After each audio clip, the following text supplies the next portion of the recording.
Ugh, you are cruel, young mistress. He smirked at her, shaking his head. Your parents named you too well. Bingmei smiled. Their banter was all in good humor. Her name meant Ice Rose. It wasn't that it suited her because her skin was so pale, although it was, or because she was beautiful, because she wasn't.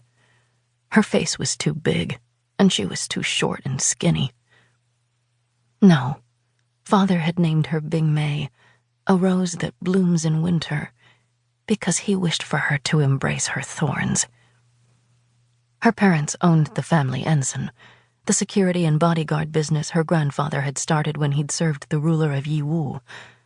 But boundaries between the kingdoms shifted like the winds in the river deposits.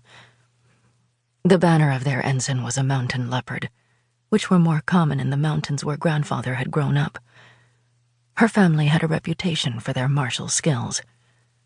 They were feared by the lawless groups of Qiangdao, who owed allegiance to none of the kings, and who pillaged caravans or snuck into towns to rob the estates of the wealthy.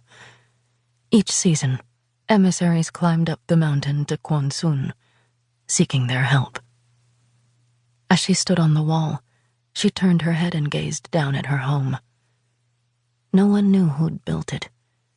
The thick stone walls and maywood timbers were solid, and although speckled with lichen, they had defied the ravages of time and weather. While the roof tiles had been patched over the years, the curving slope did well under the onerous weight of snow.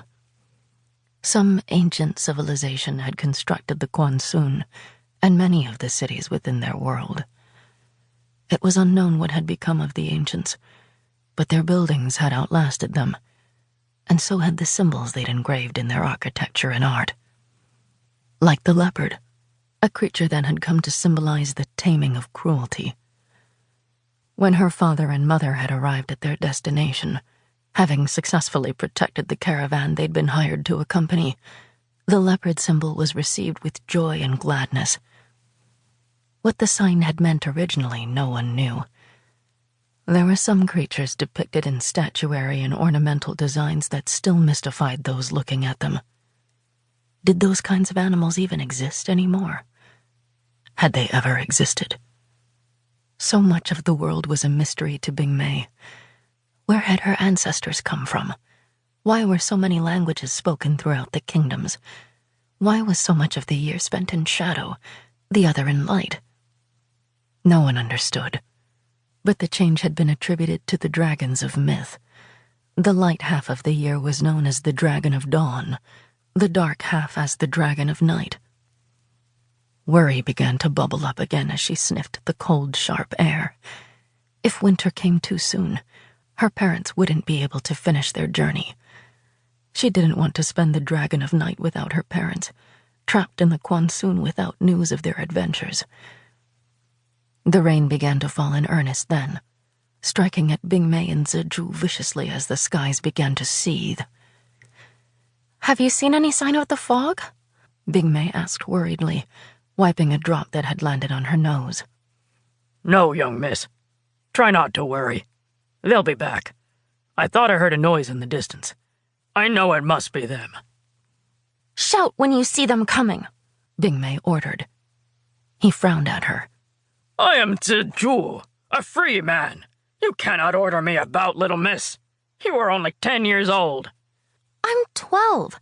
Now promise me you'll shout or I'll throw stones at you from down below." If I thought you could hit me, I'd be worried, he said. Now get out of the rain before your petals fall off. She bounded back to the ladder, glancing into the distance one last time, but her view was impeded by layers of storm clouds. A shiver ran down her back. The storm made practicing in the training yard unpleasant, so Bingmei worked on her fist techniques within the Quansun itself. It smelled like spoiling fruit, but she burned incense to banish the stench. Only Bingmei could smell it, but a feeling of unease hung in the air, which had everyone agitated. Grandfather didn't seek her out, but she saw glimpses of him on and off throughout the day, pacing, watching the walls and the storm raging outside, his hands